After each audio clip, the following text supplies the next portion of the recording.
Once machines become part of the fabric of our lives, we become dependent on them, both individually and as a society. So we're here with Vasant Dhar, professor at the Stern School of Business and a top scholar in the world of machine learning, who's written a lot lately on should you trust your money to a robot? When should we trust machines that can make mistakes and can't directly explain their behavior? So Professor Dhar, should you trust your money to a robot? So should we worry about things going wrong? Professor Dhar, this podcast episode is special for me because this is something personal. I've known you for such a long time. I was in your classroom in a world before pandemic, during pandemic, and post-pandemic when I was there as part of the MBA class of 2020 at NYU Stern during spring semester. So this is a very special episode for me, and I really thank you for joining me in on the Proof of Work podcast. So thank you very much, Professor Dhar, for joining in. Thanks for those kind words. I'm really glad to be here and great to see you, Shiv. Thank you, Professor. Now, Professor, if I remember correctly, that class you took in 2020, it started face to face, right? Yes. Then halfway through a third into the semester, I took it online because a student complained of COVID-like symptoms, and so I think I was one of the first people to go online. What a world! What a world! Yes, sir. Just talking about that, Professor.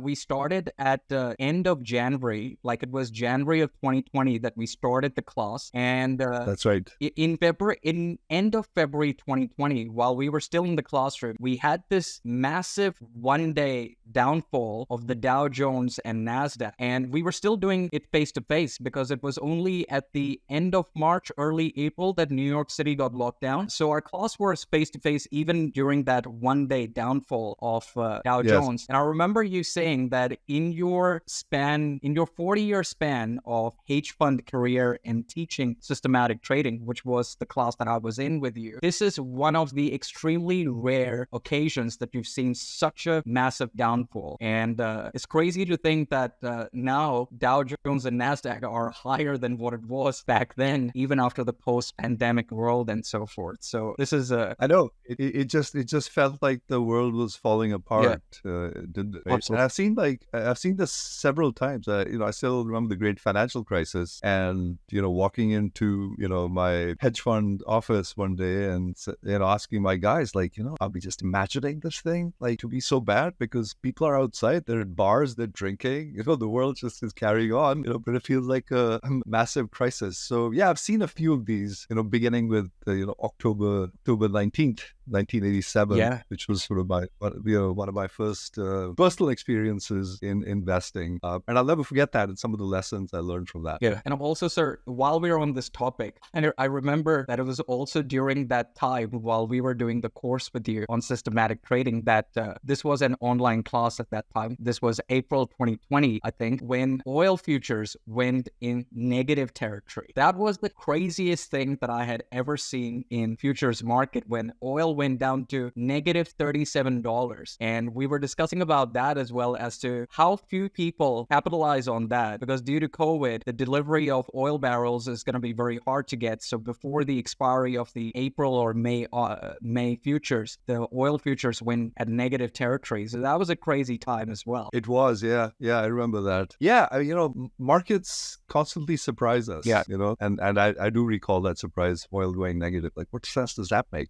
Someone's actually paying you to take their oil, but that's what it was. Yeah, and talking about crazy thing, Professor, I know that you've been a big advocate, big speaker, and a long-term academic and somebody who's practiced the use of AI for financial trading. And now we live in a crazy time where large language models and AI have basically been commoditized and available for very less money or free in most cases to people so that they can leverage for their particular area of interest. And that's what we want to deep dive in today's episode of podcast and the crazy times of AI that we're living in. And you're the authoritative figure, especially at NYU and in Wall Street when it comes to the application of AI for financial trading. So very much looking forward to have a discussion about this with you in today's episode of the podcast. All right, let's see how much I can contribute to that discussion. Cool, sir. Now, Professor, So, by the way, as a background reading to your listeners, I do have a paper called "The Paradigm Shifts in Artificial Intelligence." It's posted on Archive. So, for anyone who wants to sort of catch up on the scientific history of AI, it's out there. It's actually just put it out last week. It took me a year and a half to write it. Oh, wow. I thought it would take me 3 months, but it took a lot longer. Just to sort of tie together, the early paradigms of AI and how they evolved. Actually, during my lifetime, I've sort of grown up in the field, since the late 70s. So it's been quite a journey to watch it go from, a paradigm where we used to extract knowledge from people and encode it into systems and then turn the crank and expect intelligence to emerge that way. And that paradigm was, I guess, partially successful. There were lots of interesting things that came out of it. But then data started happening, in the 80s and 90s, and machine learning started coming into its own, and then that ran into problems as well, in the sense that, it wasn't obvious how to take data from the real world and translate it for the computer. And then deep learning came to the picture. Computers began to sort of see and read and hear. And that's been the game changer in AI, right? And that's what, you refer to intelligence, AI becoming commoditized. That's sort of what I point out in the paper, is that AI has now sort of gone from, being an application to, what I argue is a general purpose technology that you can embed, quite easily into other kinds of applications. So it's been quite a journey. To be honest, I never imagined I would see a time when we'd be talking to machines in English. To me, that just seemed like a pipe dream. And I ask people in AI who've been in the field as long as I have, are you surprised? And I get a mixed set of reactions. Some of them say, no, not really. And I'm like, I don't believe you. None of us really believed that we'd be actually talking to machines the way we do. And that's sort of been the game changer and caught people's imagination. Jeff Hinton said, it's like a alien civilization has landed on Earth, but, they speak such good English that we have a hard time taking it all in. So that's sort of where we are now, right? With this alien civilization that's descended on the planet and that we're still trying to understand. But I digress. I'll let you go Professor, back to your question. I think we can start with this. And I'm just interested to know, since you shared this personal journey on how you got, you were fascinated by ChatGPT, I assume. Was it ChatGPT when you started using that conversational AI that you were like, I didn't think that I would see this form of AI in my lifetime? Was it ChatGPT? Yeah, that's what I was referring to. Yeah. Because, my first experience with AI was I went with a couple of PhD students to this professor's office, and he'd been developing or building the system called Internist that did medical diagnosis in the field of internal medicine. And we went to his office and he was on the phone, and while we were waiting for him, there was a physician, totally white hair, puffing a pipe, and he was quote unquote talking to the screen via his secretary because he didn't know how to type. And he was discussing a case with the machine, and he entered a bunch of symptoms. The computer asked a bunch of questions, like a dialogue, right? Yep. Imagine like a ChatGPT, but of course this is 1979. There's no ChatGPT, but there's a dialogue going on where the computer is asking him questions, he's answering, computer asks another question, and he says, why are you asking me the question? And the computer, at 300 baud, slowly, it reminds me of Stanley Kubrick's 2001, Space Odyssey, right? It's like, it comes and says, the evidence you've given me is consistent with the following hypotheses. This question will help me discriminate between the top two. And I was like, holy smokes. Yeah. How the hell is a machine doing this? Because my experience is till that point, I'd sort of recently graduated from IIT, I'd done engineering, used computers to solve, equations that you couldn't solve closed form, So that was my notion of computers. And to actually see this machine having a conversation, a dialogue with a physician was just completely blew my mind. And that's how I got into it. Okay? And if you think about how far we've come, in one sense, we haven't come that far, because it's not like you now have machines doing amazing diagnosis. I mean, ChatGPT isn't going to actually do medical diagnosis quite yet. Yeah. Although it does a pretty good job, but we probably won't trust it, right? That particular system, its knowledge base had been crafted very carefully over 10, 12 years by humans, right? Carefully extracting knowledge, representing it. And so when it did diagnosis, you had sort of some confidence that it was following sort of the, it was actually making use of the knowledge that it had been fed to sort of come up with this diagnosis. Now we're in the situation where you have these, language models that know something about everything, in the world, right? And so what's really happened is that we used to have this distinction between, let's say, specialized knowledge and common sense. And common sense was sort of something we all possessed, and specialized knowledge was experts. And that's how we sort of looked at the world. And then there was sort of a communication layer on top of the system, right? So we used to break things down that way because we had to, that was the way we did things. And what these language models have done is they've just completely eroded the boundaries between specialized knowledge, common sense, like none of that stuff matters. They just like learn everything, right? In the general purpose way. So, so now instead of, building systems to diagnose pneumonia, and doing it really carefully using data from a particular hospital that may not even generalize to another hospital, right? Now we have like a machine like ChatGPT, which can talk about pneumonia in general and related to other kinds of, morbidities and stuff like that. So we have this amazingly knowledgeable machine, but it doesn't have that sort of depth that we require for us to like trust it completely. But that's coming, right? I mean, I think that's inevitable, right? That these machines will become deep as well, just in addition to having this sort of conversational ability, which is a huge deal. And that was a big game changer. In addition to this conversational ability, they also have deep knowledge. And that's what the sort of the world we're moving towards now, where we can actually take these pre-trained models that actually know a lot about the world, about medicine, about healthcare, and then just start sort of, adding depth to their knowledge base. Yeah. So that's the situation we're in, which is sort of a very interesting juncture now for AI. And now people are beginning to get worried. What are we going to do? Is there going to be anything left for humans to do? All kinds of interesting questions. Got it. Yeah. So firstly, Professor, I did go through your recent paper that you have alluded to. And yes, I would tell my students, my listeners to definitely go through that paper. And I'll share the link in the description of the podcast as well to go through that. I'm always fond of whatever you write anyways, Professor, and I'm a big fan of your Brave New World podcast as well. So I'll share the link for that podcast as well. Very insightful and great guest that you invite. But just on the paper that you have written recently, Professor, what could be the next paradigm in AI after large pre-trained models like GPT-4? Yeah, that's a great question. So, when you sort of look at the paradigm shifts in AI, the latest set of advancements have been, possible because, to a large extent, we solved perception, right? Machines can see, read, hear, all of that. So they can deal with the external world the way humans do, right? Big change from the previous generations of systems. And it turns out that, this deep neural net architecture is particularly suited for perception kinds of problems, right? It's hard to build like, linear mathematical models for vision, or for language. It just, these problems are just too complex. So that's been sort of a major game changer. On the other hand, what we've given up is transparency, right? It's not obvious what the machine has really learned, relative sort of to the primitive paradigm of expert systems where you knew what the machine knows, right? You programmed it, you specified the knowledge, and then you let it use that knowledge in a flexible way, right? That was the paradigm. You declare the knowledge, and how it's used will be determined at runtime, depending on the context of the problem. But you had the confidence about sort of the reasoning of that system, that the reasoning was solid, it was logic-based, all of that good stuff. Now it's like, you don't know what the machine has really learned. It seems really smart, and it is incredibly intelligent in some things, but it just sort of falls flat sometimes and flops colossally at some things, right? So, for example, I might have written about this in my paper as well. If you ask ChatGPT, what does the it refer to in the sentence? The trophy wouldn't fit into the suitcase because it was too small. It says the trophy is too small. And then you're like, that's stupid, right?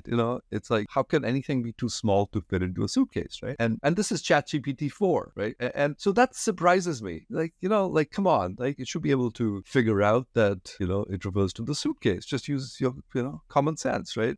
Any person sort of using common sense would say, yeah, it's, the suitcase is too small. How can the trophy be too small to fit into something? So, and this is what I mean, right? We just don't know what the machine knows and what it doesn't know, right? So there's a big sort of trust gap here, because, yeah, you'll trust the machine as long as it's doing things where, the cost of error is low, right? Like generate me a marketing pitch from these materials, right? The cost of that error is quite low, right? The machine will probably do a pretty good job of putting together the marketing pitch. And besides, you're going to look at it anyway, right? And make any corrections, right? So for things like that, it's awesome, right? And we'll see, even on Wall Street these days, we were talking earlier about Wall Street and investing, you're going to see language models do a lot more of the work that analysts used to do, right? In collecting information, putting it all together, writing a report, right? Because they can speak good English, they can write great English, right? So, for those sort of productivity enhancing kinds of situations, the technology right now is good enough, right? It's plenty good,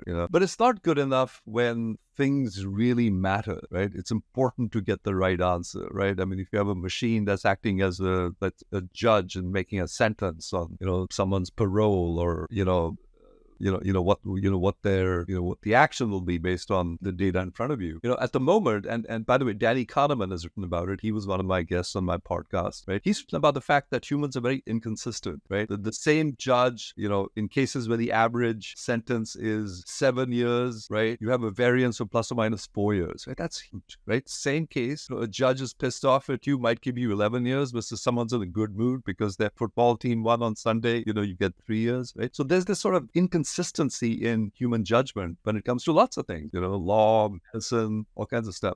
And machines are so much better at that, right? But on the other hand, are you really going to trust a machine to make a judicial, like a legal judgment? Like that's the cost of error there is really high. So you'd still rather sort of trust a human despite the inconsistency and noise, as opposed to trusting a machine with those kinds of decisions. So, I mean, I've given you sort of a long-winded answer to a very simple question, which is, you asked what's the next paradigm going to be. And what I'm sort of getting at is that there's this sort of black box nature of the current architecture that a lot of these AI systems are based on, that has this fundamental limitation that we just can't understand how it thinks or how it works. And to me, that's one of the biggest challenges in AI at the moment, is what the hell is going on under the hood, right? Is it even happening in a way that humans can understand, right? I mean, you and I understand each other because we speak a common language. We have common conceptions of what these symbols mean. We sort of more or less agree on what green means, what red means, what fast and slow. We agree more or less on the meanings of these things. And then we reason in terms of these symbols, but we also are impacted sort of more viscerally by emotions and things that we don't really understand. That's sort of where we are with AI at the moment, right? We just don't have a good enough understanding of what's really going on under the hood. Like, we know that the machine learning paradigm has been incredibly successful in us being able to train machines on large amounts of data to be able to do prediction really well, right? That's kind of the key, is that we have these machines that do prediction. They learn knowledge. For something to count as knowledge, it has to have high predictive power, right? So that's kind of the paradigm. So they're great at prediction, but we have very little understanding about what's really going on under the hood. To me, that's sort of the limitation of the current paradigm. So even as we make huge progress in building all kinds of models from, on this foundation of pre-trained models, huge excitement, right? There's AI applications everywhere. We're going to run up into this new bottleneck, which is like, what the hell is going on, right? I mean, there are just times where you need to know the reasoning and you need that sort of level of transparency. So that's sort of where I see sort of the next big thing happening, is that we have machines that are not just capable of learning from data, but they also start acquiring some of these sort of, facilities that humans regard as being essential to be able to trust them. Right? Some of it obviously has to do with like the way they communicate. The fact that they now communicate in English is great, right? And now they'll probably put emotion into it, right? I don't know if you've seen this movie called Her or Ex Machina, right? Movies, yes. Right? I mean, it used to be sci-fi, but it's becoming real now, right? You can actually have machines with personas. So we're getting there, but there's this sort of trust barrier, and how these two styles of computation get integrated. By two styles of computation, I mean the current style, which is sort of this distributed, neural representation of the world, with sort of logic, or, like, oh yeah, I believe this because I believe that, or I have reason to hypothesize this because I'm seeing this, right? There's this sort of reasoning ability and being able to talk through something that makes us trust humans, right? That makes us trust someone's reasoning. So that's what I see as sort of the next paradigm shift, whenever that happens, maybe 5-10 years from now, is the sort of integration of these two forms of reasoning. And it might require a different kind of architecture, right? I mean, we all, I think we would probably agree that our machines don't work like backprop, right? Which is the training algorithm that trains neural nets, right? So So even though neural nets are based on our brains, we actually, our brains work very differently from current day neural networks. Yeah, they're just getting that machines will get closer to the way humans think about things, or at least give humans the comfort that they know what they're doing, right? That it's not just, predict something, but they can actually talk you through it. So it's sort of this getting at understanding and meaning, which is currently lacking in machines, right? So they may do a great job in prediction, but they don't really understand much at the moment, right? So I think that's sort of the next frontier in AI, is sort of this integration of, sort of good old fashioned kind of reasoning, and thinking and understanding with all of this sort of learning capability, that the machinery provides you. So just on that, Professor, I mean, at the moment, OpenAI is the most influential player when it comes to these large language models and providing the consumer application layer to use these. There is Google Bard as well. You've raised a very valid point, and it's something that the general consensus is, if not out there, I think it's out there, but even subconsciously are afraid of, is that what the hell are these large language models thinking? How are they coming up with this output? And so far, despite all the best efforts of Sam Altman, that confidence hasn't been portrayed to the mass public that, we should be okay with these large language models. So I'm interested to get your take on it. Do you think OpenAI, they should do more to increase that transparency of their large language models and provide that trust to the mass public about that this AI, while it has some negative repercussions, is mostly for the good? Do you think they need to do more? What would that be if you think they need to do more? Well, it's not just they need to do more, right? I think what they've done is pretty tremendous. They've sort of just changed the nature of the game, right? They've just, AI will never be the same again. So they've changed things, but I don't think they have the power to convince people to trust this thing, right? I mean, I think that'll emerge on its own. And I think people will be really pragmatic about how they use these models, right? I mean, they'll, like we were talking earlier, right? People will want to use them for productivity enhancing kinds of things, like generate me a marketing plan or summarize these 12 earnings call reports for me so I don't have to spend like 6 hours reading them, right? So that kind of stuff, right? That genie's out of the bottle, right? That's, that's happening already. The fears are around sort of the dark side of humanity, right? Yeah. Like humanity has a dark side, like a very dark side, right? Human history, we know where we all come from, right? And there's not everyone out there is good. There's plenty of criminals out there, right? So as much as people say, like everyone's good, I mean, I don't know. It's been around the block a few times, and not everyone's good, right? Plenty of sort of nasty people out there, or people just going to commit crime or defraud you, right? So, and this is a powerful technology that is in the hands of everyone, right? So, and those are the fears, right? That we've created something without truly understanding the kinds of harms that can result from this thing. I recently watched, I guess call it a docudrama about a young woman who, one day, from friends of hers said, hey, what the hell are you doing on Pornhub, right? And she found that she was a porn star in a movie. Oh, wow. Because someone was pissed off and attached her face to, a bunch of porn videos and, used deep fakes to create it, right? And she went to the cops, and the cops didn't even know how to begin to process this case, right? And they didn't even, and they basically said there's no crime that's been committed here, right? It wasn't even obvious that there was a crime that had been committed, right? And this is already happening, right? And I watched a film, and and in that they talk about the fact that there are hundreds of thousands of women who may not even be aware, right, that this is happening to them, right? So there's all of this sort of dark side of humanity that will undoubtedly surface and use this technology in a negative kind of way to this instance that I was talking about, or to defraud you, right? To call you on your phone and sound like your spouse or something like that, right? So the possible abuse cases out there are pretty Yes.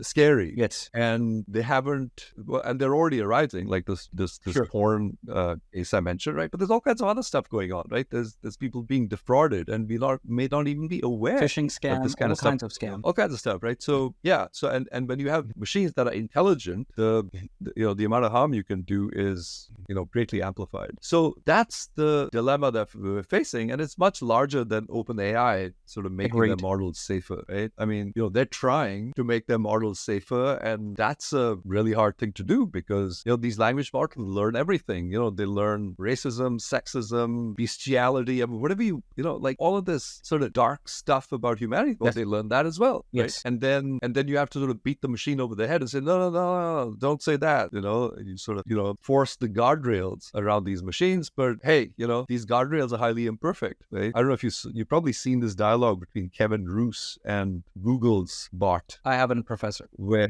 you can see Kevin Roose is trying to take it off its guardrails, right? Because anytime you say something weird, it says, "Oh, I don't want to talk about this," right? Because I asked ChatGPT, I said, "Hey, like, can you write me a rap poem?" And it's, "Oh, like, no, some people are sensitive to rap." And I said, "Well, but it's a perfectly fine form, right?" And so, yeah, okay, fine. And they wrote me a rap, thing, Yes. right? But it's very sensitive, right? Oh, this might offend some community. So OpenAI is like doing all of that stuff, right? Yeah. Via human feedback. And by the way, there's an interesting story, right? They've used a bunch of companies in Africa, like in Kenya and Ethiopia, humans, like actually doing this stuff. And a lot of these humans have complained that it messed up their personal lives, led to divorce, depression, right? They were so impacted by the crap that was coming back at them from these models, right? That they were Yes, correcting, exactly. but they had to see they had to sort of see this stuff, and it really affected them. So those are some of the real kind of concerns around AI at the moment, is that we've built these incredibly powerful models, but now the dark side of humanity will unleash them with equal force as people who want to use them for productivity. Yeah. And that's a real concern. Yeah. And it's not clear that it's solvable. That's that's the depressing part about this, right? It's not clear to me that this is a solvable problem. Yeah, I'm with you, Professor, on your point that there is probably a need for regulation for these AI systems. But as we both know, regulations are always slow. For example, as you know, I talk a lot about Bitcoin. So Bitcoin started in 2009 and it's been 14 years and we still don't have proper regulations for it. So regulations are very slow to come for frontier technologies. And I think we're going to see the same sort of slowness for these commoditized AI technologies as well. And until that, we're going to see the dark side use cases for this, which some of it that you've alluded to. Now, we have touched upon, and you have spoken well about, the mass psychological impact and the sociological impact of these AI systems that we might see in the future. I'm interested to get two takes from you just on that subject. One, what are your views about Elon Musk's view about shutting down these AI technologies? I know that's a very big controversial topic as well. So I'm keen to get your views about Elon Musk's view about shutting down these AI technologies before it's too late. Let me just start. Is he talking about shutting down AI technologies? I mean, I know there was this move towards a moratorium, Yes, on these language models and AI systems, so that and signed by a bunch of scientists as well. Like a lot of leading figures have expressed concern. So is that what you're talking Yes. about? The sort of let's slow things let's down. slow things down. And Yeah. I mean, I think the concern is valid, but that train has left the station. I don't think you can like slow things down, right? How are you going to slow things down? Like, I agree. like you can't slow things down, right? I mean, you can't ask China to slow things down. Hey, like this thing is unsafe, just slow things down. No, they've got their agenda. They're going to do stuff, that they consider best for, the state. Absolutely. You can't close the Pandora's box once it's open. I strongly believe that. It's open. The genie's out of the bottle, and I think we'll just have to deal with it. Yeah. Right? And it's not obvious at the moment how to deal with it because, as you said, Yes. regulation just has all kinds of unintended side effects. Yes. I mean, the regulation with the best intentions. Just and we've seen in this in the financial industry, several times. Right, well-meaning regulation, all kinds of unintended side effects. So yeah, we just have to tread carefully. But I would suspect that in America anyway, the law will sort of take a light touch approach to AI. Right? That is, the tendency will be to under-regulate and take a wait-and-see approach as opposed to sort of a heavy-handed approach, right? So just in sort of keeping with the spirit of like, let the market figure it out until we see like massive, serious cases of market failure, and then we'll deal with those, on a case-by-case basis. And I think that's what'll happen, right? So when we tend to think of AI safety, right, it's too broad of a subject where we can have a solution like, oh, the creator of the software is responsible, or the creator of the app, or the creator of the pre-trained model is responsible, right? It's really sort of impossible to assign culpability. I agree. Sort of this general kind of way. So I suspect what'll happen is you'll have to sort of, like pornography, for example. I think it's in a class of its own. Right? I mean, we're going to have to like somehow deal with that. And I don't know how that's going to happen because, what happens if someone takes your likeness and attaches it to a pornographic video? You go after them and say, well, this isn't really you, it's your likeness, but like, oops, sorry, right? What do you do? Like, who adjudicates whether your likeness was used, right? We don't have laws around things like that. Maybe an AI will adjudicate in that kind of a case, right? Where the AI will say, no, I've been trained on gazillions of images, and that's just like, not allowed, right? So I think we'll see laws emerge sort of piecemeal in these different areas as the risks start becoming more apparent, right? In finance, we'll see different kinds of laws, right? Where people might claim that they're using AI, and are they really using it? And how are they using it in the way they say they're using it? And the laws there to regulate it will be different. So that's what I think will happen, is that as these use cases of fraud, deception, impersonation, all that kind of stuff, start becoming apparent, we'll then start figuring out laws to, assign culpability accordingly. Sure. Now, it will happen. Yes. Yeah, it needs to happen. But yeah, it'll be slow. I guess that's the message. Yeah, and we don't know what it's going to look like. Sure. Professor, what about the economic impacts of this? Because there are going to be vast economic impacts. We're already hearing that IBM is going to lay off because a lot of things are going to be done by AI. And we've touched upon that a lot of the financial analysts in Wall Street are going to use ChatGPT-like models to extract information faster. Bloomberg is coming up with their own ChatGPT, Finance GPT model as well. And I believe nobody has got more quality financial data than Bloomberg. So, what do you foresee as the economic impacts short term and medium term with these commoditized AI technologies? Yeah, great question. Let's sort of think through some of the things we were saying earlier, right? About AI as a productivity enhancement tool and AI as a superior decision-making system, right? So if it can do things quickly that take humans a lot of time, well, that would suggest that either you need fewer humans or you're going to really enhance the capability of humans, right? So it's one of those two or both, right? And that's what I suspect is going to be the trajectory of AI, is it will displace large numbers of people because it'll do what they're doing now much better, cheaper, faster, right? So that's going to happen, right? So you will see displacement of human labor and new types of displacement, right? You're going to see even displacement of programmers because, hey, ChatGPT is an amazing programmer as well, right? It's learned how to program, right? So the kinds of disruptions we're about to see might actually be sort of different from the disruptions we've seen in the past with technologies where routine jobs have gotten displaced, right? Now it's knowledge jobs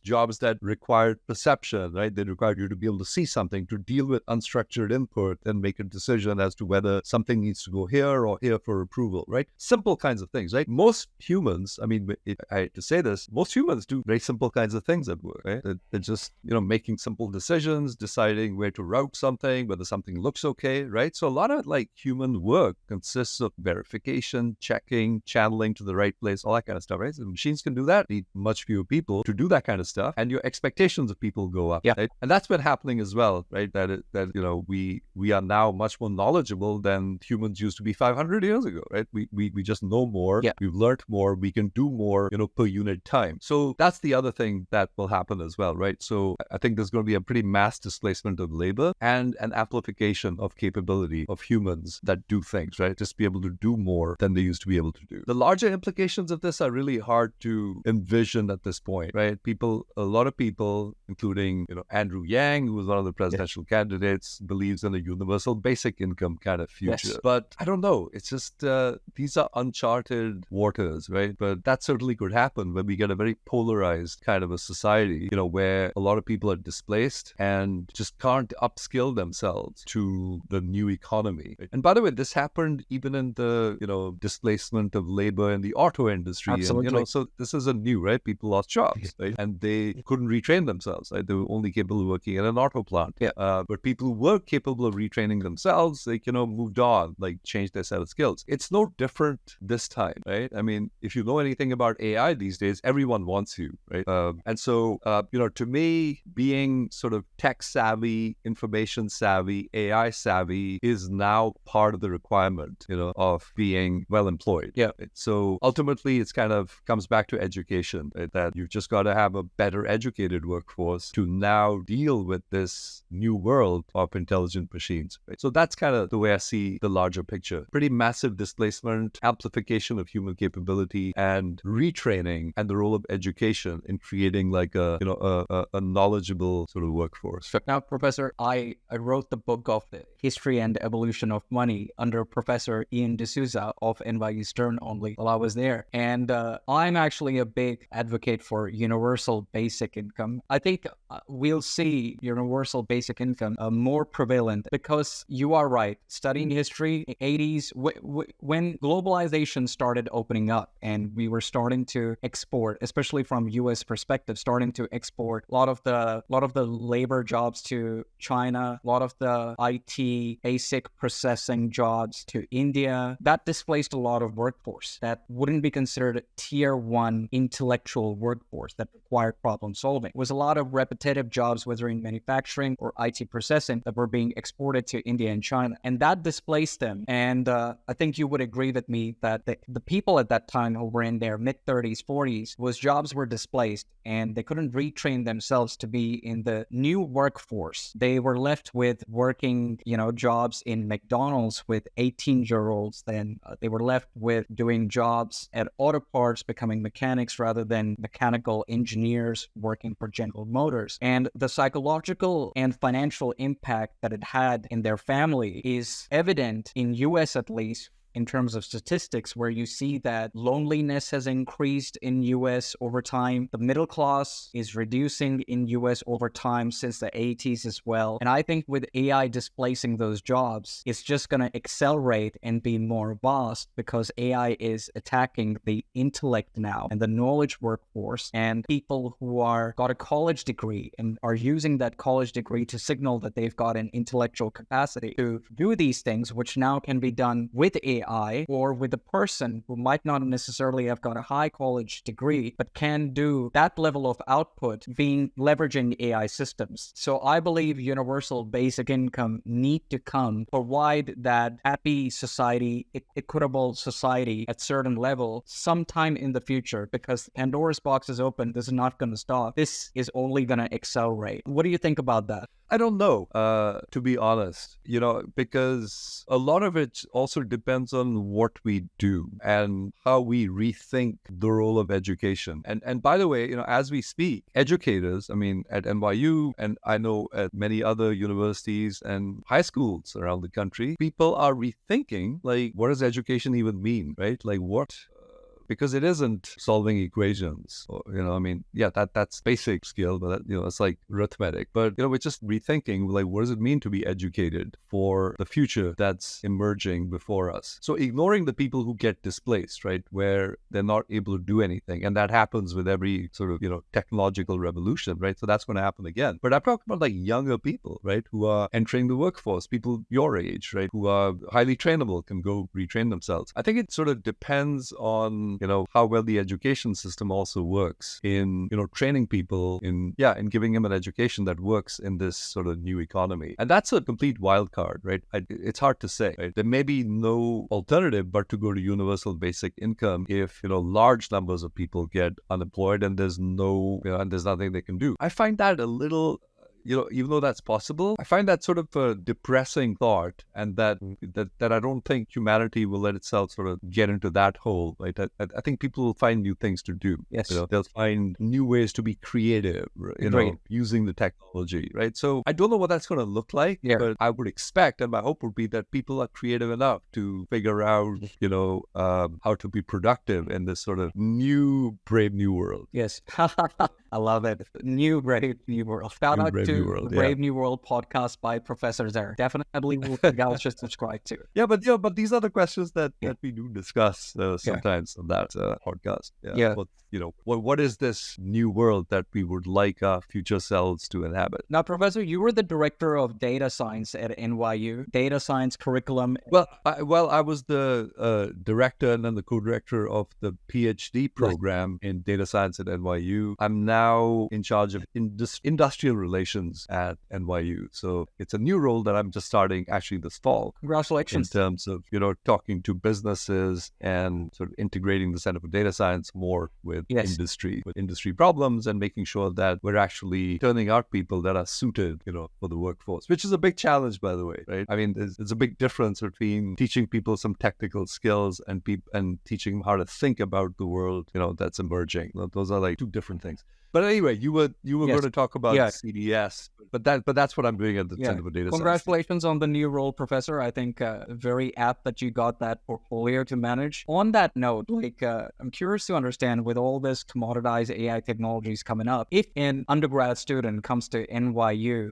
to study data science, what sort of a change in curriculum are you advocating within NYU or in general to other universities as well, that with these AI technologies, we need to change the curriculum for data science as well, so that we can train these undergrads who are coming straight after high school and they are ready to be job ready in the industry after 4 years of graduation? So, it is really hard to design curricula, right? I mean, I'm having been an educator for as long as I have, we do the best we can, right? In terms of thinking about what will students want? And we design our curricula, accordingly. But it's always sort of trial and error. It's always work in progress. We're never quite satisfied that we've got the right curriculum, right? And universities are famous for having committees that are constantly evaluating curricula, and NYU is no different. So, as my role, looking at sort of industry relations, that's one of the things that we're interested in addressing, and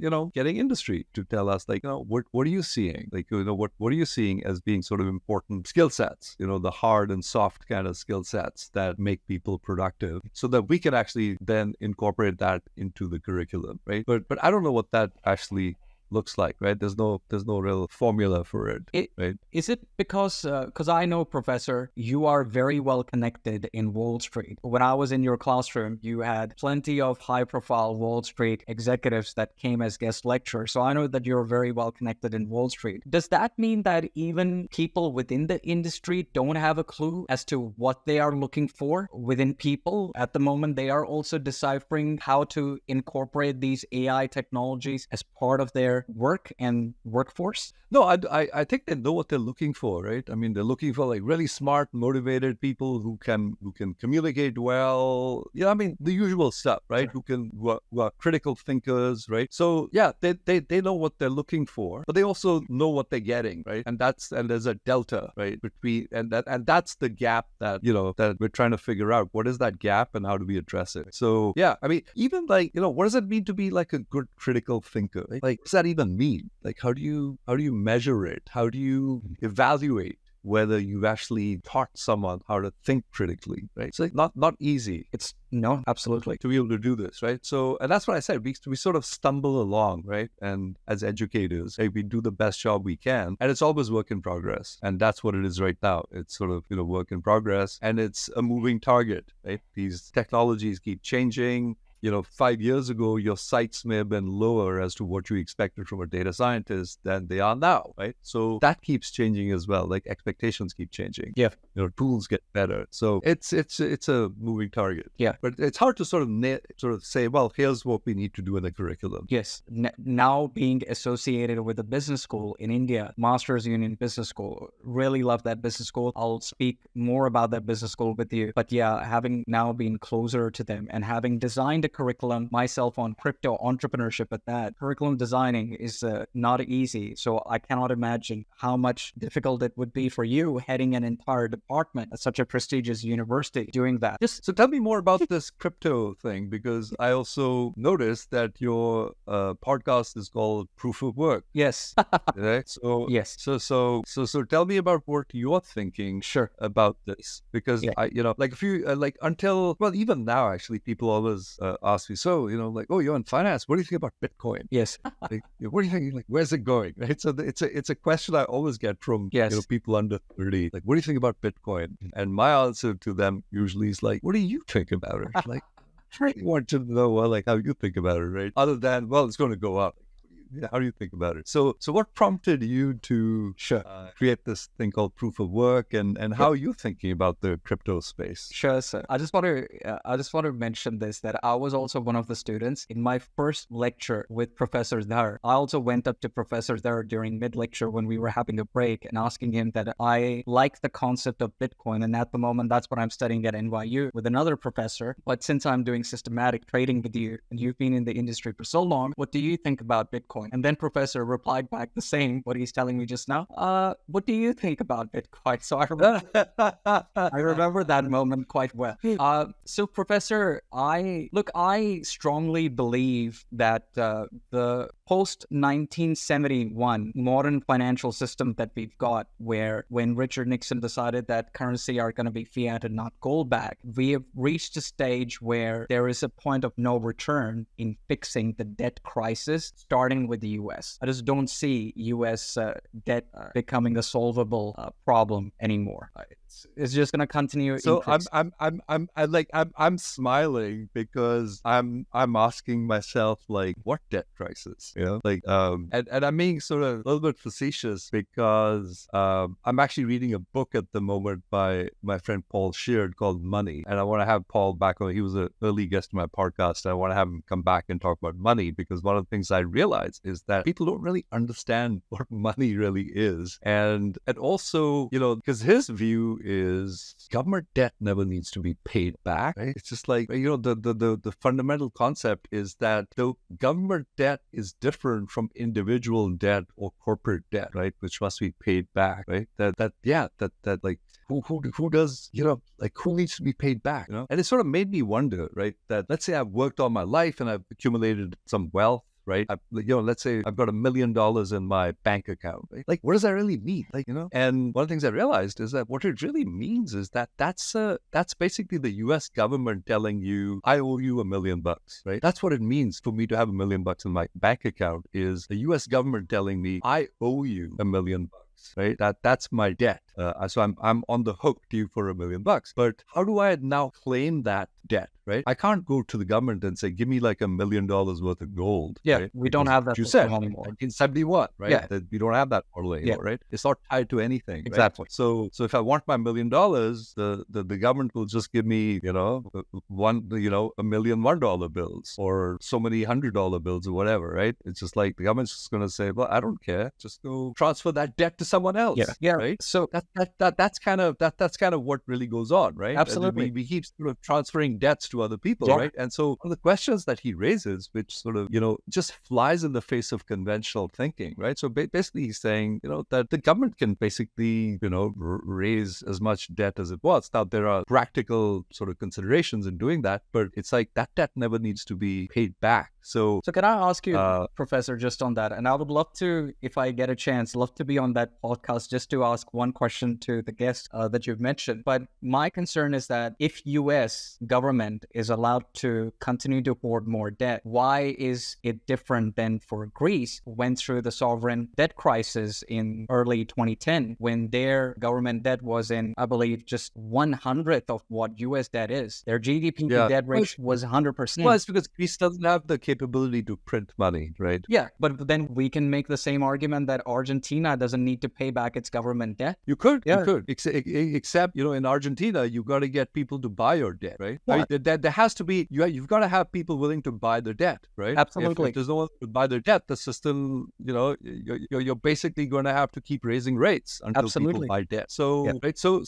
that's the issue, right? I mean, it's sort of, it's a really interesting question you're raising. It's sort of a chicken and egg problem, right? So once you have the confidence, right, in the institutions, right, then the amount or the volume of debt becomes largely immaterial. So one of the points that Paul makes in his book is that we're not like creating a debt crisis for future generations, like nothing of the sort. Actually, we're giving them a larger stock of things, of innovation and all that kind of stuff, right? And to the extent that they actually hold more government bonds, they're actually holding more assets, right? To them, the holding government bonds is actually an asset, right? So it's a completely different way of thinking about debt, right? That the amount of money keeps growing, right? I mean, money is basically created by banks, by commercial banks, right? Central banks don't create money, right? For the most part, it's the commercial banks or the central government that creates money, but most of it is created by commercial banks, right? The moment they make a loan, well, money is created,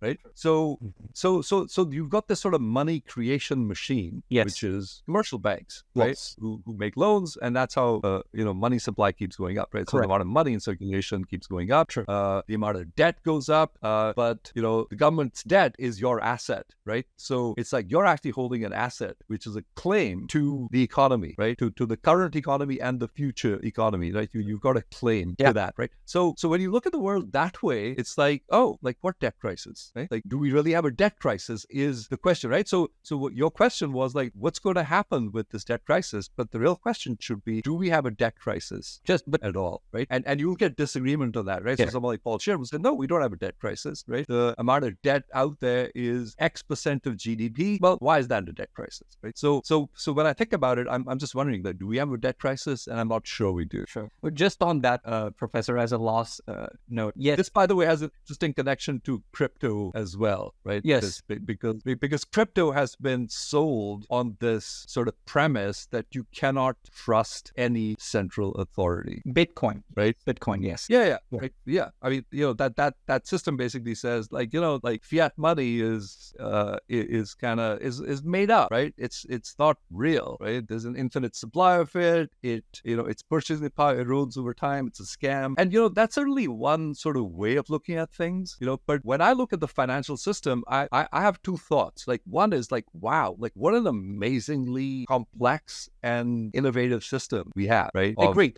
That we sort of come with these central banks, that we separate, monetary policy from fiscal, so we put together this incredibly sophisticated and complicated system. So one part of me says, wow, like this is amazing, that the fact that it actually all quote unquote works, right? Yes. But then someone like David Yermak, one of my colleagues, would say, well, you say it works, like what about these crises that happen like every once in a while, right? Which is fair, but that doesn't mean that these crises won't happen with Bitcoin or with crypto. Totally right? agree. They could be much worse without any sort of central authority like overseeing anything, right? Yes. So I have this sort of schizophrenic view of the financial system. Yeah. One is that, wow, amazingly ingenious, right? This is human ingenuity. Agreed. Like, and the other side is like, wow, this is like so arbitrary, right? Yes. Like you have the Fed, a bunch of people deciding policy. How do they know what they're doing the right thing? Exactly. could they do something that just brings everything crashing down, where your savings are worthless, one day, right? So I see both sides of this. Sure. And, depending on my mood or the time of day, I could come down on either side of it. Sure. I just want to make a quick 3 points, Professor. So firstly, on the point that the future generation are holding an asset and the government owes you. I agree with that. That is true. But the government needs to be they need to be exporting more rather than importing in order to be able to pay back the debt to its citizen as well. And we know that the trade balance of U.S. is not that great. The interest expense is increasing for U.S. with the increase in interest rate as they fight inflation as well. So yes, from one point of view, this is true that if people are holding U.S. Treasury and are holding government debt, the government owes you. But that government needs to be generating revenue as well, and they generate revenue by taxes or by exports. So that'll mean two. Actually, they don't generate revenue through taxes, or they don't need to. I'm talking about the central government, right? Yes. The central government actually doesn't need to raise revenue through taxes, right? The reason for taxation is to basically create a demand for money, right? That is legal tender. You can extinguish your debt by using this currency, right? That's the role of money. But the government actually doesn't need to tax people to raise money, right? It can issue bonds to raise money, right? So there's sort of a misconception that that somehow they're going to have to tax more to pay for the debt. Actually, it works. The two are almost independent the way I see it, right? The government can actually raise debt. Taxes is another matter, right? It's basically how to take money out of circulation is the net effect of taxation. But I may have gotten a little bit afield of where you were going with this question. Cool. That was the point that I was making. The other 2 points is I am in total agreement with you. I don't think that the current financial system needs to be displaced and move towards a crypto blockchain-based financial system. I'm in no way advocating that. What I think about Bitcoin is that it's a good experiment in monetary economics that has got an incredible decentralized peer-to-peer distributed computing technology, which uses the proof of work consensus system that allows meritocracy in a way. And I'm a big believer of meritocracy, just that concept of meritocracy, which we don't see despite people's best efforts in industries and economy. But so far, I like the implementation of the proof of work consensus system within the Bitcoin blockchain that is missing in other cryptocurrencies. And that's why I thought of calling this show the Proof of Work Podcast, because in a way, I believe in that concept that I want to invite people who are near and dear to me, who I respect, who have got a demonstrated proof of work to showcase and talk about their areas of expertise. So that's why I like that concept of proof of work. That's why I named the show Proof of Work. It wasn't a Bitcoin specific only, but yes, it was inspired by the proof of work consensus system of Bitcoin. Yeah. No, I mean, Bitcoin is brilliant, right? It's ingenious, but also, its Achilles heel, ironically, is the proof of work, right? That is just so expensive, right? That you sort of get this decentralized trust at great cost. But to me, the Bitcoin story is it's interesting, right? So it's interesting in multiple ways, right? Because is it money? No, not really, because it's not a good store of value. It's not a medium of exchange. It's not a unit of count. So it's okay, it's not money, right? So what is it? Some people say, well, it's electronic gold. Well, that's reasonable. There's a limited supply of it, and it's mined through this very creative sort of incentive system. But it's the question people keep coming up with is what's the killer app, right? And people say, oh, DeFi is the killer app.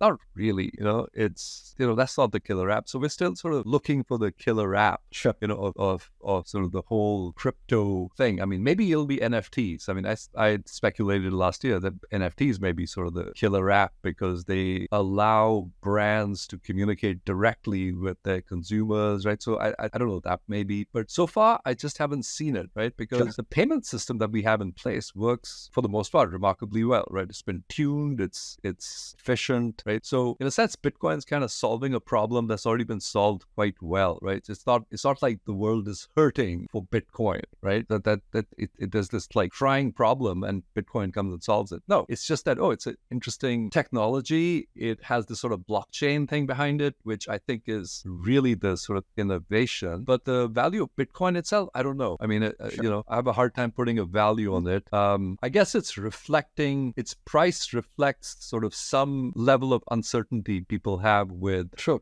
current fiat world. But that is pretty tiny. Yes. At the moment, right? So I think it's an interesting asset. Yeah. Right. And that's kind of what it boils down to, right? If you really sort of believe that this thing has a future, that there'll be like more demand for it down the road for something, then buy some, right? But the fact that El Salvador accepts Bitcoin as legal tender is not going to like say, oh, like El Salvador, like let's go, right? And I don't think the US is going to accept tax payments in Bitcoin anytime soon. Right? So but I think I think one of the biggest values of Bitcoin is that it's lit a fire under the ass of central bankers. Agreed. And because they're like, oh, holy smoke, like how do we use this, right? Is this threatening to us, right? So central bankers have been sort of watching it, but they've been dealing with other problems, right?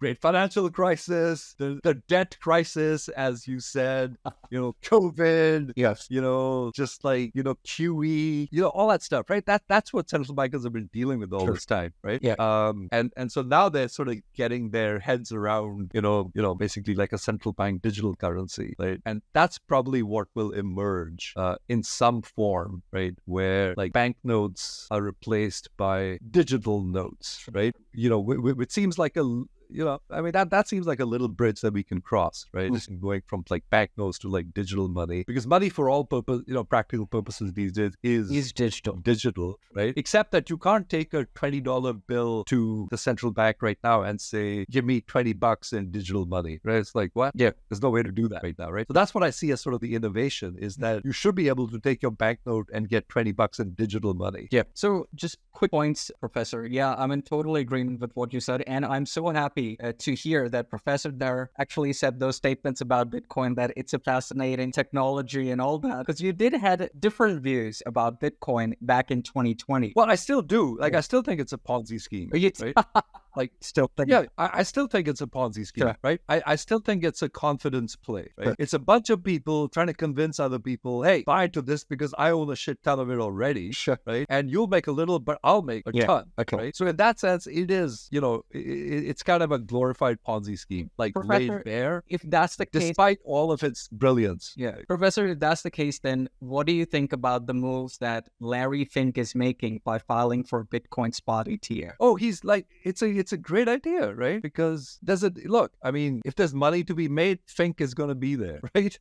And there's money to be made in Bitcoin. Yes, there is, yeah. Right? Because people have beliefs, and there's a fool born every second, right? So, as long as people want to do something, like, hey, you want that circus? Sure, I'll build it for you. Like, go play all you want. Would you say the same thing about gold then? That gold is also, rise in gold prices is also a greater fool theory? No, that would be a little extreme. I mean, look, gold is driven by a lot of things, but fundamentally, it's sort of supply and demand and I guess to some extent inflation fears. But even the role of gold is changing, right? And it'll continue to change. So I don't know, but gold is like, it's real, right? It's a physical asset. You can, if you own it, you can go exchange it for fiat, right? So yeah, no, I don't have any such opinions or statements on gold. You know what I've noticed, Professor, that after this podcast, we should think about doing a monthly, if not fortnightly, discussions about money, both of us. A monthly series about money where we just discuss our thoughts, because we have different thoughts, different generation. I think it'll make for a good podcast series. All right. Well, let's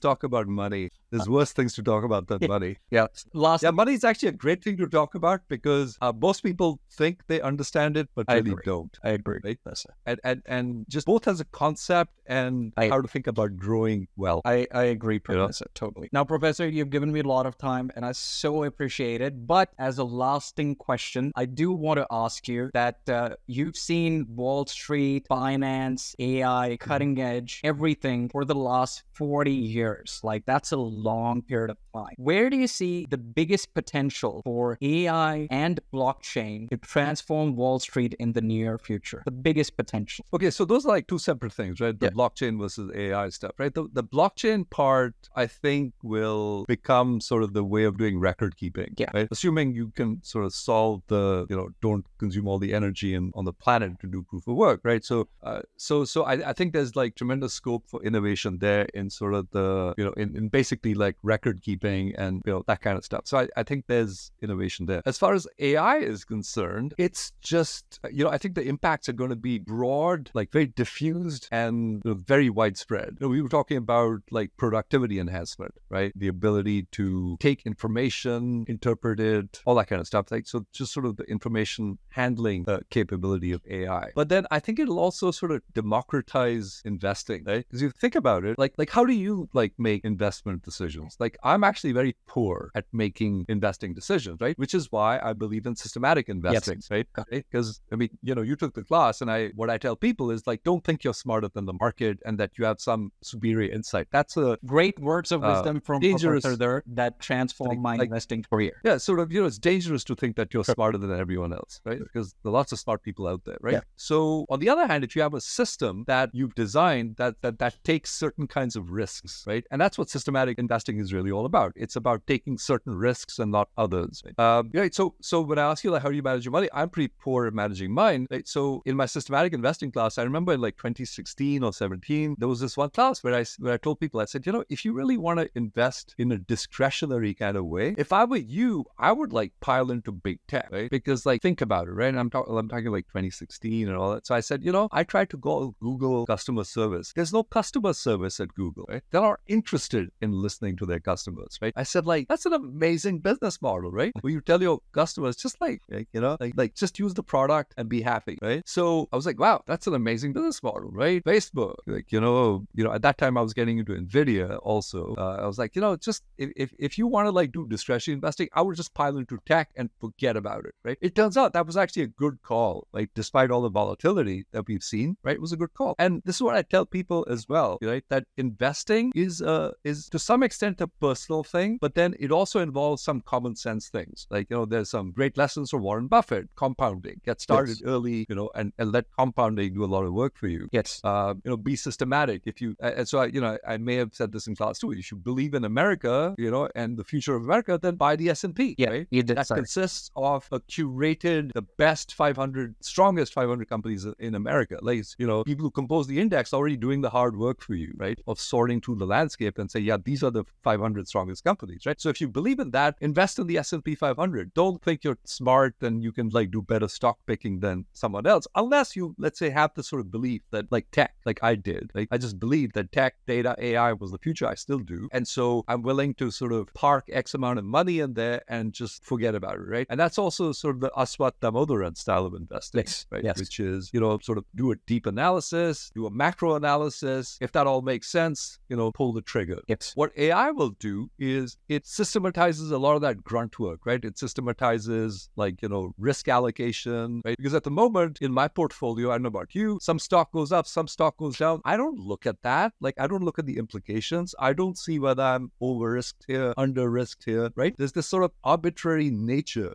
that in which we manage our money, right? Even if we have time for it. And a lot of us don't have time for it. Right? So in that sense, I think AI will democratize investing because it'll bring some sophisticated tools to you so that, you can then say, yeah, I believe in America, I believe in India, the future of India, and I believe in, let's say, I think Europe has a future, right? And she's okay, like, what should I do? Well, I should find the major indices and invest in them, right? And then I should let the machine manage my risk exposure to them, in some systematic kind of way, right? That's the kind of stuff where I see, robo-advisors and, like more automated tools sort of making their way and becoming sort of available to mainstream people, right? So if you want to do low work, well, invest in the index, right? If you want to do a little bit of work and have some knowledge and besides, like I said, it's a personal thing. Some people like following tech stocks or pharma or bio or something like that, right? People have their passions, right? So if you have passions, you'll have better tools, better information out there. That'll be AI based. So I see the impacts of AI in the finance sector as being incredibly positive, right? Both in terms of enhancing productivity, changing the nature of work, but also,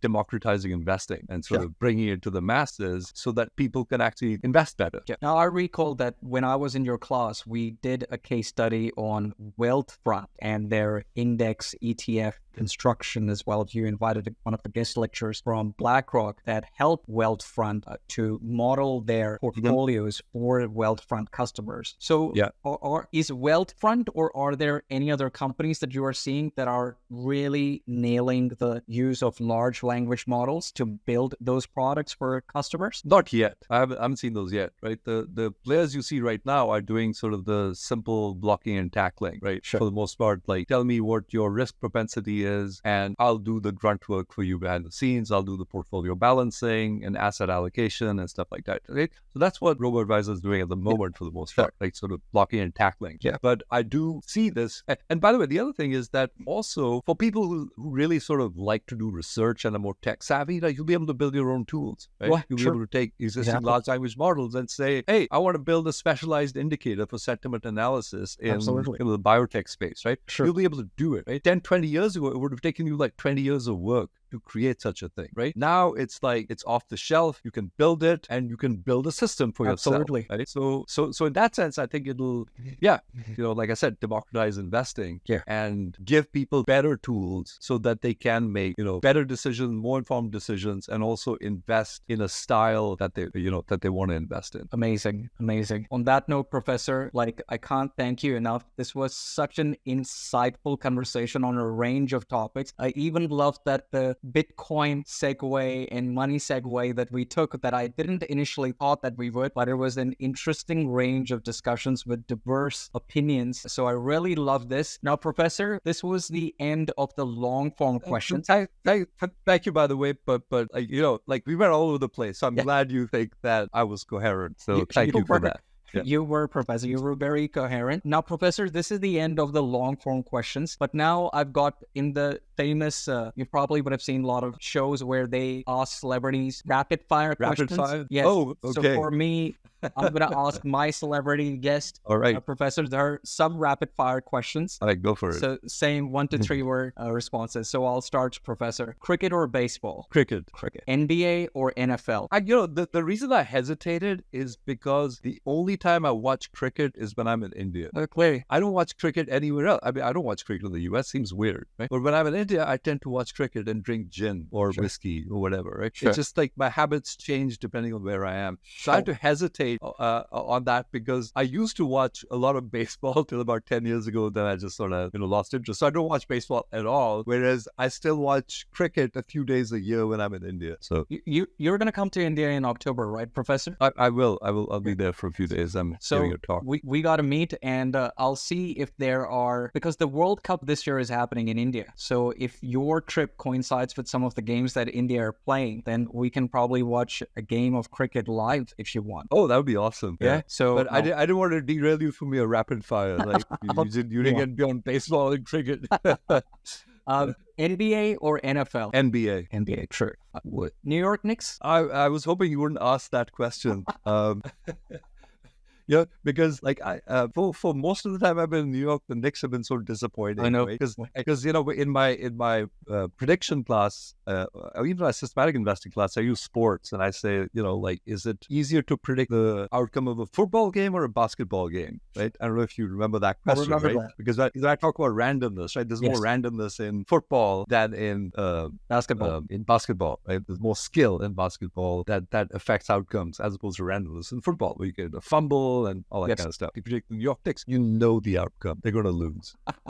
I love that. So, favorite team, if not New York Knicks? Well, I used to for some time it was the Spurs, because I did some work with the Spurs on using AI to make decisions, right? Late in the season, should you rest Tim Duncan against the San Francisco or whatever, right? So it was fun. I used to go watch their games and I used to come to New York. So you used to be a fan of Spurs, not Spurs fan now? Well, I was. I'm still. Still follow the Spurs, but when I was actually doing work for them, I was a big fan of the Spurs. Plus, I love the players as well. That cohort of Tim Duncan and Ginobili and Tony Parker and that was a star team.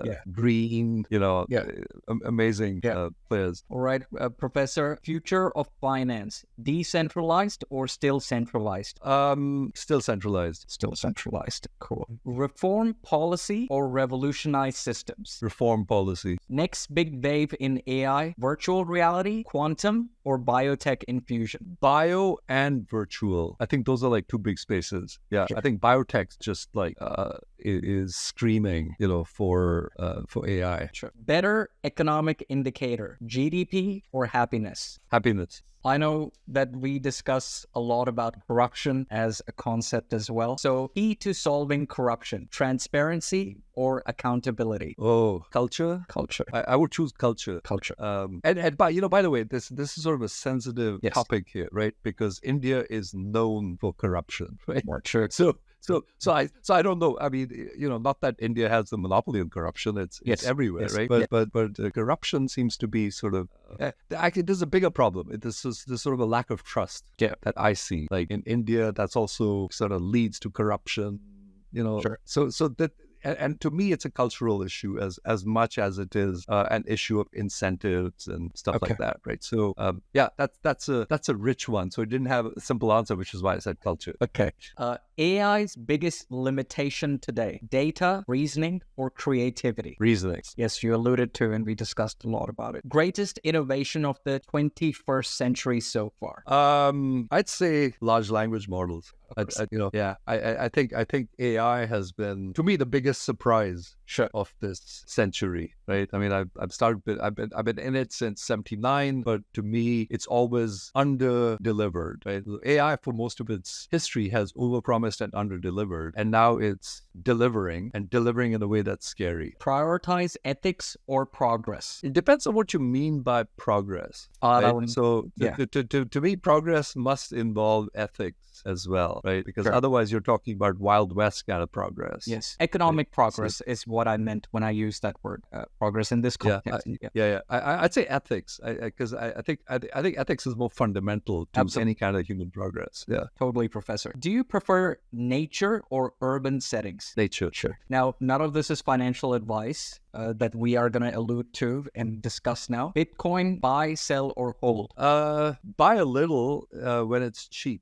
I would not bet I would not buy the ranch on it, but yeah, buy a little when it's cheap. Love it. But yeah, but do your research. Do your research, absolutely. Tesla stock price, undervalued or overvalued? Oh, I don't even want to touch that. I shorted Tesla a long time ago and got burnt. Really? Okay, sure. Yeah, Yeah. I did. I shorted Tesla. I was like, too painful, got out. Sure. But Alright. there have been other times to short, but Yeah. Tesla is just such a wild card, right? But I agree. I would think that its competitive advantage in auto will erode relative to what it was. So it's going to have to innovate somewhere else. Why do you say that, Professor? Well, because, they were the first mover, right? They were the only game in town Yes. at one point, right? Now the technology is much more pervasive, like other people have it as well. Right? So why is Tesla's technology better, right? Why is their driverless car technology better?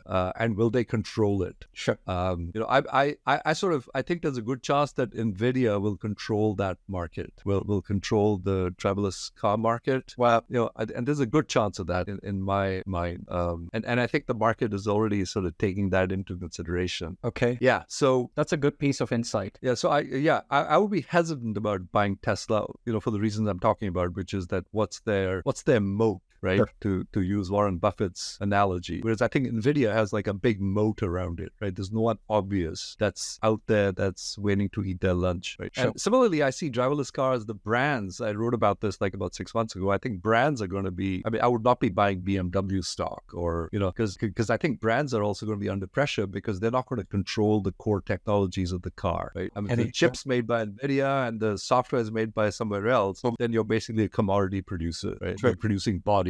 Yeah. And you're not going to make money selling bodies. You're going to make money selling intelligence, right? So the people who control the intelligence of cars, will be dominant in the driverless car space. That's very interesting, Professor. Just want to deep dive on it just quickly. I think that is a very interesting piece of insight that you have just now said. So what you're saying is that because one can say that after the deregulation of the financial market and printing of money from the late 80s, brands had a lot of control. Even though brands Like, for example, if we take the case of Nike or apparels, they are manufactured somewhere where manufacturing it is cheap. But in the end, people buy it because of the brand. Something can be said, same thing about the cars as well, where it's manufactured in China or in other countries where manufacturing it is cheap. Yes, engines are built by German engineering and so forth. So that is a plus point, and that's the brand that they are showcasing. But what you're suggesting is that maybe now we are entering the paradigm of consumerism where it's going to be the intelligence that is going to be branded rather than just the brand and the feeling. Exactly, right? I mean, if you think about, like, if you look at the auto industry, right? So when I was a kid, cars used to break down routinely. Yes. Right? Every 10 rides, car would break down once, right? You see cars on the roadside all the time, right? You don't see that anymore. Yes, you don't. Because the Japanese changed that in the 80s, right? With sort of,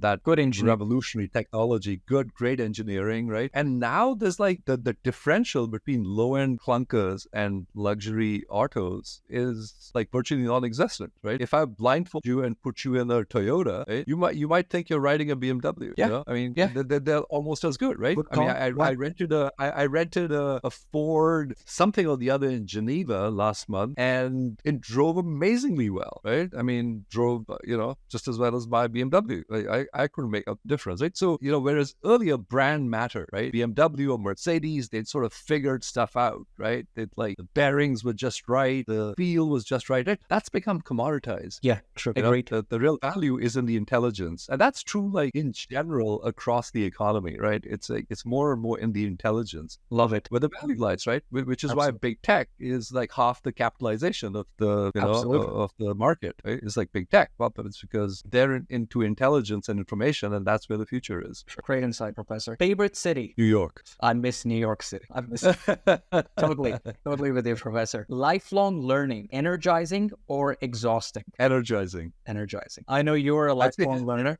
I'd say essential. I'm totally a lifelong learner, right? Yeah. I'm just learning every day. I find my podcast to be invigorating because it forces me to learn new things. Yes. So I think it's essential to be a lifelong learner. And I think, and by the way, I think in that sense, that's one of the changes that we probably will see in the education system as well. Right? That if you go to NYU, then hey, you've basically signed in and you're at NYU for life. Yeah. You want to come retrain yourself? Hey, sure, we'll give you a great deal, right? So I see that sort of innovation, as being one potential thing, that'll happen at universities is this sort of move towards like supporting lifelong learning because stuff changes so quickly. Absolutely. Last rapid fire question, Professor. Humanity's biggest need, wisdom, compassion, or creativity? Ooh, that's like a hard one, right? The wisdom and compassion, like both really compelling. I think we've got plenty of creativity as it is. Maybe we have enough wisdom. I don't know. But to me, the wisdom and compassion are like at the top of the list. Sure. And I'd say maybe compassion is probably the most important thing. It's, now that I think about it. Yeah. I think we've got creativity. I think we've accumulated plenty of wisdom. Yeah. You can find it, but compassion is something that I think is in real short supply. I agree with you, Professor. That would be my pick as well. Professor, this was great. I enjoyed every bit of it. Really thoroughly enjoyed. I want to thank you. You gave me a lot of your time on a Saturday. So thanks again for coming on the Proof of Work podcast. And I really hope you enjoyed this. It's been a pleasure. I really enjoyed it. We went all over the place, didn't we? So I hope your listeners or viewers will just sort of roll with that. But I enjoyed it. So thank you very much. A pleasure, Professor Dhar.